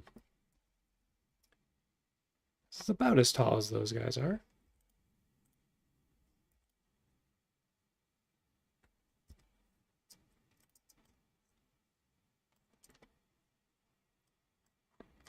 And actually maybe deeper, so I'll just straight up do this. Well,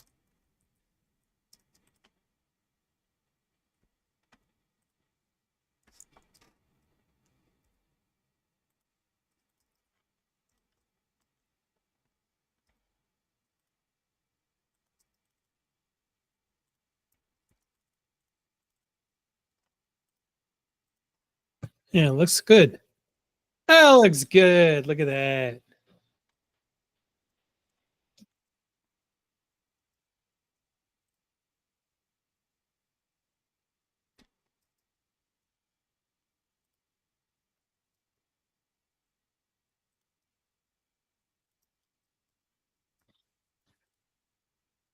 What do you think? You like it?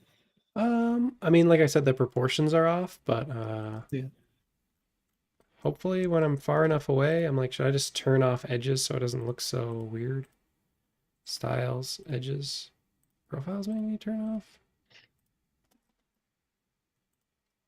I don't know. We'll see. Hopefully this will all come together when I put materials on. Definitely didn't really get to the top at all. Let's see. So I'm looking at there's about 10 minutes left. And where should I spend? Maybe I'll just do materials and then we can talk about it. Okay, so materials. I'll just, well, maybe I will. I should probably talk out loud instead of just in my own head.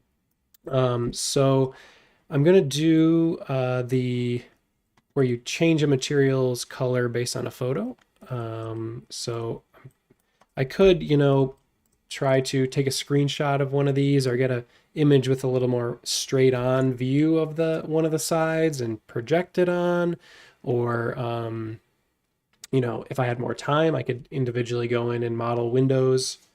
I don't know why I'd want to do that, but to add more detail that way. I think I'm just based on like what this looks like from this far out, it just kind of looks like tile to me. So I'm like, if I can just find a tile that looks close enough to this and then just, eyedropper this to change the color to match it, I'll be happy. So that's what I'm going to try to do right now. So let's check out what tile we have in the materials that are in here. Tile. Okay. None of these, this one's blue, but that's not really going to do it for us. So let me actually go to 3D Warehouse. Tile collection, handily organized into these sections here. And again, I don't need one that's this color blue because I can change the color. So I just need one that looks kind of around the variation in lightness values. This is a convoluted way of saying that just kind of looks like this, but the color doesn't matter. As long as you got the texture. Well, yeah. Yeah. Yeah, and we can adjust a lot of the, the sliders and stuff to try to make it look more like glass or more like windows. So we'll see that in a sec. One thing that will not work is hex or, subway tiles. Like we need 1 by 1. This is good, but there's no like variation really in them. This is kind of too dirty. No.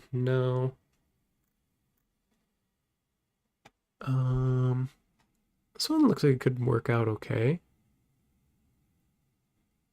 Tile exterior 1K. Hmm? So it's in the model now. And I'll just go into this. And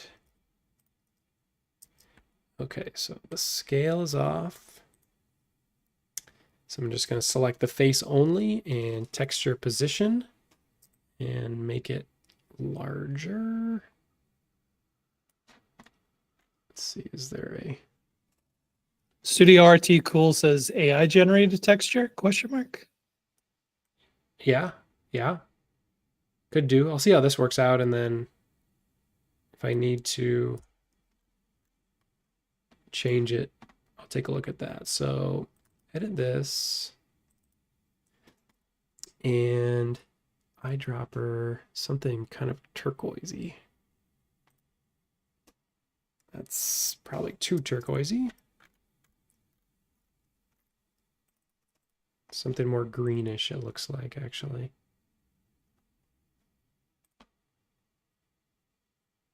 This.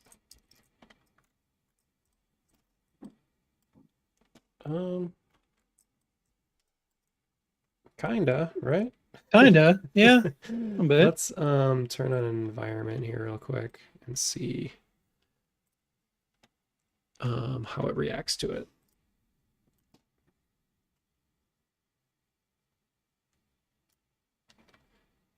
Okay, so edit this guy.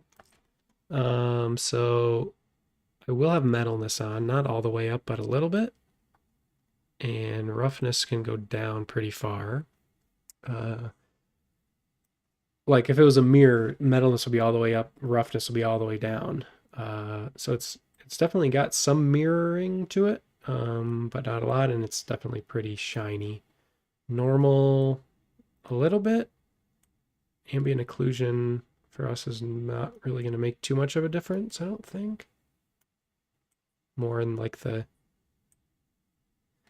in between the windows. They're not really windows, it's grout, but let's see.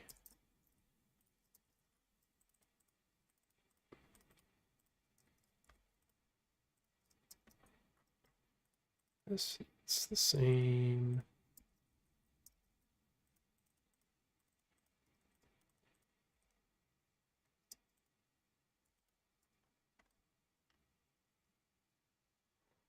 This should not be angled like that. Position.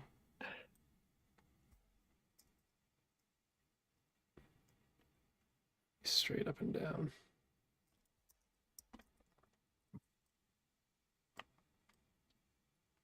Close enough. Looks like this is Z fighting, so I just need to move it out just a little bit. Say it happens. It happens. Maybe just like 2 or something.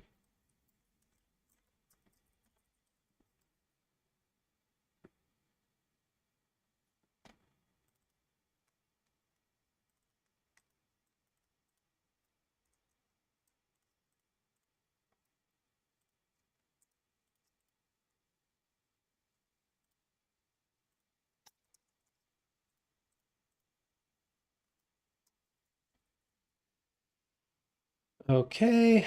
Let's see. Let's get that kind of stuff going up at the top too. Flying up. Flying up. Up, up, up, up, up.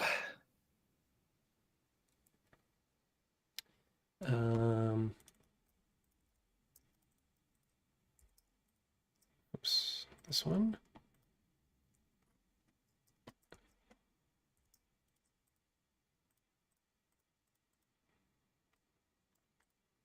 That's not going to be right.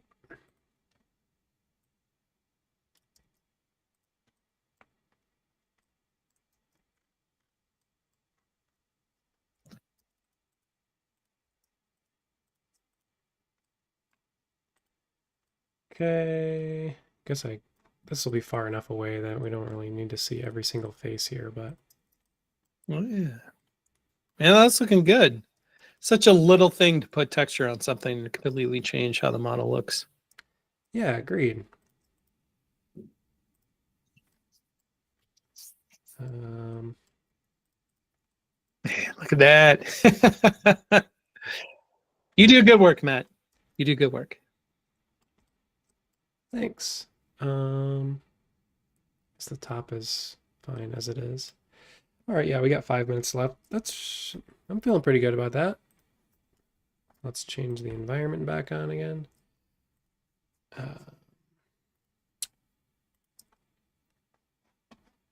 Where'd you go? Come back, environment, come back. Okay. Rotate.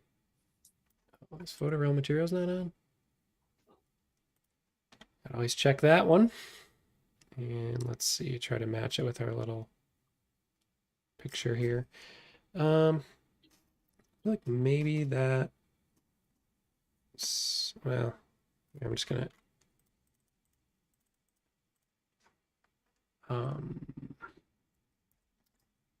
fix this up a little bit. That can be fine. And then I wanted to make this like metal, so I'll just add a metal real quick to the outside of this. Maybe I'll make these metal too.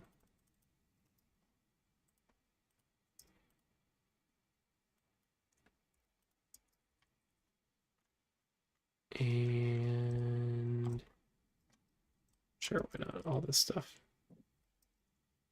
Yeah, why not? Let's just go on the outside of the component. Who cares? Who cares anymore?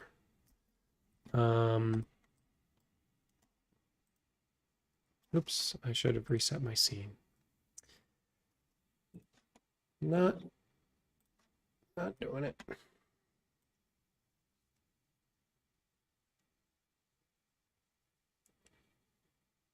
CJ says, sweet, nice job. Thanks. Reset.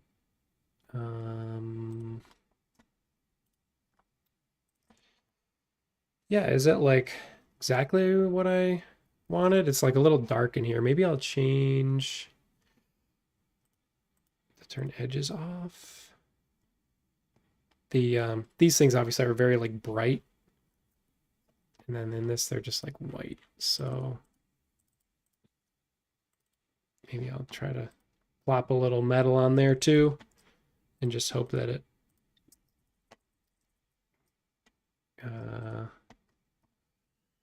let's see, this one.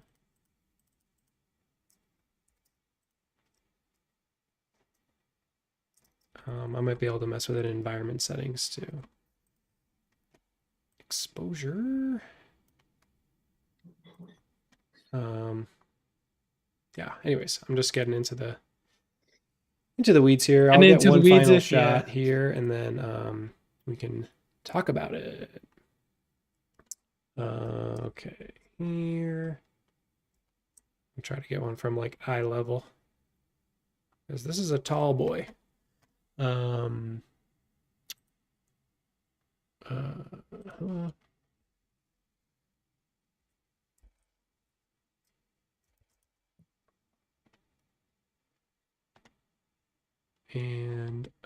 2-point perspective.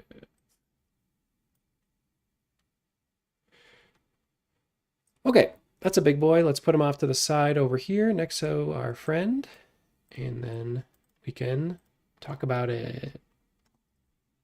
Woo. Okay, thanks for sticking around. I know I was kind of probably just talking to myself or in my own head for a while. How do I think it turned out? I think it turned out okay. I think adding the texture at the end really, wait, which direction is it? This way.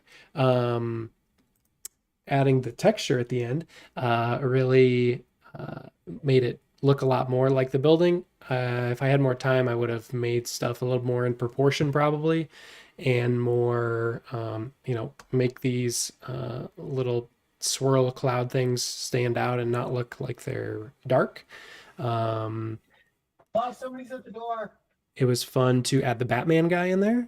So thanks for whoever called that one out.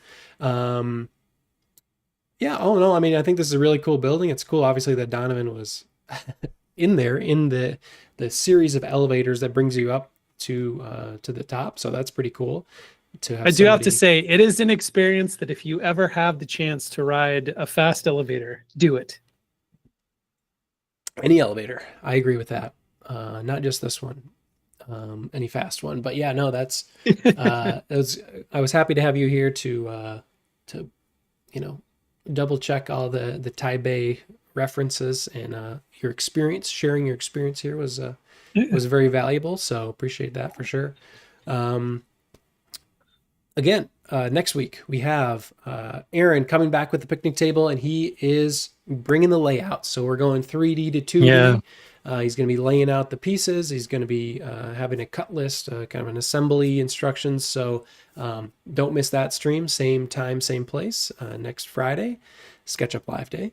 And yeah, I think that's basically everything for me. Do you have anything to say, Donovan?